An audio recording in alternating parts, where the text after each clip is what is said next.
इसके ऊपर काफी काम कर रहे हैं। मतलब ये जो सडनली ऐसा लगता है कि इस देश पे जैसे कोई शेयर पड़ा रहता है ना, एनोलॉजी के तौर पे 5-7 पी पे पड़ा रहता है, सालों तक उस कंपनी में इंटरेस्ट नहीं आता है, पर सडनली देखो 2-4 स्मार्ट लोग आके खरीदते, फिर वो कंपनी में इंटरेस्ट आना चालू हो जाता है। तो मुझे इंडिया के लिए वैसी ही फीलिंग आती है। अभी मैं लंदन गया था, मैं आपको बता नहीं सकता हूँ कितना इंटरेस्ट है, कितना क्यूरियोसिटी है ना लोगों में। बड़ी बड़ी फैमिली ऑफिस से मैं मीटिंग करके आया, वहां पे काफी अभी पैसा नहीं लिखा है, चेक नहीं लिखा है किसी ने, पर क्यूरियोसिटी है। तो अगर आप डेटा पॉइंट देखो ना, इंडियन मार्केट का not only equity but equity, bond और करेंसी, तीनों का बहुत सिग्निफिकेंट आउट परफॉर्म है। आपने कब लास्ट टाइम सुना अनुज कि इंडियन करेंसी पाउंड के अगेंस्ट में 20% अप्रिशिएट हो गई? हाँ, हाँ। कब आपने सुना 20% अप्रिशिएट हो गई जापानीज करेंसी के अगेंस्ट में? कब अपन ने सुना 15% अप्रिशिएट हो गई यूरो? लेकिन हेडलाइन बनती है सिर्फ डॉलर, क्योंकि डॉलर इतना स्ट्रांग है तो इसके लिए हेडलाइन बन जाती है कि डॉलर के अगेंस्ट। पर वो जो भी है, सी द फैक्ट इज कि हम अब डॉलर के अगेंस्ट में लीस्ट अप्रिशिएट हुए हैं। बिल्कुल राइट। और ये सब करेंसी के अगेंस्ट में अप्रिशिएट हुए हैं। बिल्कुल। हमारा यूएस का इन्फ्लेशन 2022 का पूरा एवरेज 8% है, हमारा होगा 7% के नीचे, जो कि 8% उनके बेस पे। मतलब मैंने तो कभी हिस्ट्री में नहीं दे सुना मनोज, मैं भी 30-32 साल से इन चीजों को मॉनिटर कर रहा हूँ। तो ये जो सॉर्ट ऑफ डिकपलिंग इंडिया का चालू हुआ है ना पिछले 3 महीने में, ये एक चीज मैं क्लोजली मॉनिटर करना चाहूंगा।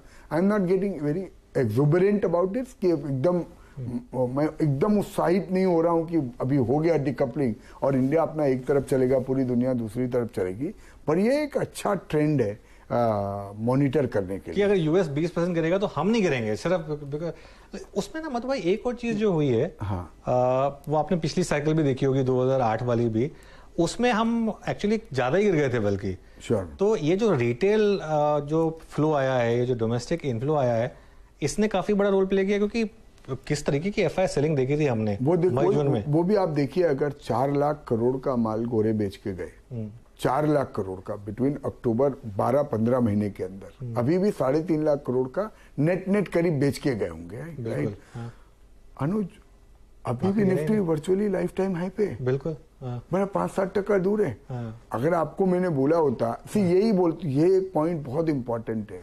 कोई एक वेरिएबल को लेके अगर आप स्टॉक मार्केट में व्यू बना लो और वो व्यू पे अड़े रहो, तो आप बड़ी अपॉर्चुनिटी मिस कर जाओगे। अगर मैंने आपको 2 साल पहले बोला होता कि गोरे 4 लाख करोड़ का माल बेच के जाएंगे 1 साल के अंदर, लेकिन मार्केट नहीं गिरेगा इतना। नहीं, मैं गिरा नहीं गिरेगा नहीं, आपका क्या व्यू होता? पूरा पोर्टफोलियो बेच दो, पड़ोसी का भी बेच दो। बिल्कुल बिल्कुल। राइट। पड़ोसी का भी बेच दो। पर हुआ क्या फाइनली? बाजार घिरा, 18,400 वाला 15,200 तक गया, पर वापस हम 17,500 पे आ गए। और अब उनको 17,500 पे लेना पड़ेगा। 17,500 पे लेना पड़ेगा। और अभी मैं बोल रहा हूँ, अगर जब वो लेने आएंगे तो क्या होगा? क्योंकि अब ये जो रिटेल पब्लिक ने जो पैसा डाल दिया है, वो तो वापस ये तो अनलाइकली है कि वो लोग 3 लाख करोड़ का माल म्यूचुअल फंड वाले गोरे को दे देंगे। बिल्कुल बिल्कुल नहीं देंगे। हाँ, बराबर ना। तब तो भाव बढ़ा के ही लेना पड़ेगा ना। अनुज, तो ये एक बहुत दूसरी बड़ी बात है इंडियन मार्केट्स के लिए कि इतनी बड़ी सेलिंग होने के बाद भी रुपया भी रिलेटिवली रेजिलिएंट है और मार्केट्स भी रिलेटिवली रेजिलिएंट है। अनुज, बड़े लोगों से मैं बात करता हूँ ना, तो सब लोगों को एक डर बैठ गया है, बिकॉज लोगों ने इतना पैसा खोया है ना पास्ट में। पर उस टाइप का मंदी लगता नहीं है, कोई बहुत बड़ा मंदी इंडिया में आ सकता है ना, फ्रैंकली लगता नहीं। क्योंकि बाजार जो दिखा रहे हैं ना, अगर बेयर मार्केट जो होता है ना, वो अगेन ये कोई इवेंट नहीं है बेयर मार्केट कि एक दिन में बेयर मार्केट हो जाएगा। बेयर मार्केट होता ना, इतने सारे जो शेयर, मेरे खुद के पोर्टफोलियो को देख के मैं आश्चर्यचकित हूँ कि कितने सारे शेयर 2 साल के अंदर 10-10 गुना हो गए पोर्टफोलियो में। और काफी तो आपने मतलब वो होल्ड कर रहे हैं। मैं बोल रहा हूँ वो शेयर होल्ड कर रहे हैं। इंपॉर्टेंट ये है कि वो होल्ड कर रहे हैं, वो ग्राउंड लूज नहीं कर रहे हैं। इतने निगेटिव होने के बाद भी ना घटते हैं, वापस ऊपर आ जाते हैं। ये मार्केट कुछ और ही दिखा रहा है, इंडिया का इंटरेस्ट ना इस वक्त कुछ और ही दिखा रहा है। तो मेरा तो आपके सारे दर्शकों को ये एक, अब सलाह तो मैं क्या बोलूं, निवेदन भी बोल सकता हूं, राइट, कि अभी ना ज्यादा फियर में ना आए। ये बाजार इस वक्त ज्यादा फियर में आने का नहीं है। आप इसको ऐसे समझो ना, ग्लोबल मार्केट में इतनी परेशानी चल रही है, आप सोचो कि अगर आपने निवेश नहीं किया है तो बाजार आपको चांस दे रहा है। तो मैं क्या कर रहा हूँ ये बताता हूँ। मैं भी और एक्साइट होकर, यानी कि हिंदुस्तान में बहुत तेजी है और एकदम डिकपल हो गया तो लिवरेज करके कुछ भी ले लो, वो नहीं। हम भी अगर जो लेना चाहते हैं, अगर 1 लाख शेयर लेना है ना, तो हम उसको सिस्टमेटिकली धीरे धीरे टुकड़ों में ले रहे हैं। और ये देख रहे हैं कि सिर्फ कुछ भी हो सकता है दुनिया में, कल न्यूक्लियर वॉर भी हो सकता है। तो हमको प्रिपेयर्ड तो सब चीज के लिए रहना है ना। हमारे घर पे कोई आके नॉक करके थोड़ी बता के जाएगा कि न्यूक्लियर वॉर होने वाला है, राइट? हमको प्रिपेयर्ड तो सब चीज के लिए रहना है। तो इनकेस अगर वैसा भी कुछ होता है, we have to be prepared कि कल वो मान लो कुछ हो गया, बाजार घटेगा, हो सकता है 1-2 साल वापस इन्वेस्टेड रहना पड़े। तो 2 चीज करो, सिस्टमेटिकली खरीदो और अभी अच्छी कंपनियां खरीदो, ठीक है, जहां पे कि आपको फिर संदेह ना हो कि आप कोई गलत मैनेजमेंट के साथ फंस गए, गलत कॉर्पोरेट गवर्नेंस में फंस गए या गलत वैल्यूएशन पे फंस गए। अच्छी कंपनियां खरीदो। और वो इसमें एक्चुअली एक बड़ा इशू होने वाला है, क्योंकि पिछले 2 साल में बहुत पैसा बना है उन कंपनियों में जिनको कि आप एग्जैक्टली कैटेगराइज नहीं करेंगे कि बेस्ट कंपनियां थी, ठीक है ना। उनकी कुछ प्रॉब्लम्स थी, उनमें से कईयों ने प्रॉब्लम रिजॉल्व की, तो इसके लिए भी पैसा बना। लेकिन कई तो एक रिटेल का कहीं ना कहीं एक आ जाता है ना कि जो जैसा जो पिछले 2 साल में हुआ है वही अगले 2 साल में होगा। वो एक्स्ट्रापोलेशन करने की एक हमारे अंदर एक आ जाती है ना। तो फिर उससे कैसे बचा जाए फिर?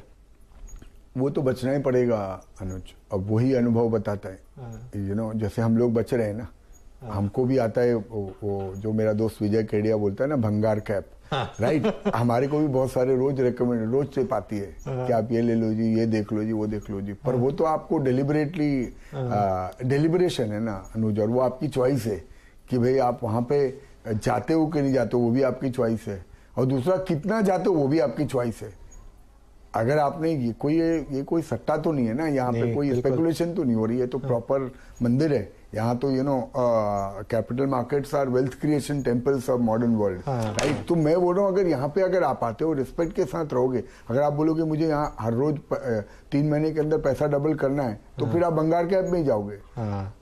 ये एक मधु भाई की बहुत अच्छी बात लगती है मुझे, क्योंकि आप जनरली आप किसी से बात करेंगे तो आप नोटिस करेंगे कि लोग बोलेंगे कि यार जो शेयर मार्केट है ये तो थोड़ा सा सट्टा बाजार की तरह से है। और मधु भाई का व्यू एकदम ऑपोजिट है, वो शेयर बाजार को मंदिर की तरह मानते हैं, और क्योंकि सब कुछ यहीं से कमाया है तो इसके लिए उसको। और सब देख ही रहे अनुज, कितने हमारे को छोड़ो ना, कितनी सारी कंपनियां बन गई जिन्होंने वो डिसिप्लिन रखा, जिन्होंने वो, हम देखते आ रहे हैं ना, अभी 140 करोड़ की डिवीज लैब 1,40,000 करोड़ हो गई मेरे लाइफ स्पैन में, राइट? कितना गुना पैसा हुआ मैं तो कैलकुलेट भी नहीं कर सकता। वही बोलो ना, तो करीब 1000 गुना हो गया इन मैटर ऑफ व्हाट 20 ईयर्स।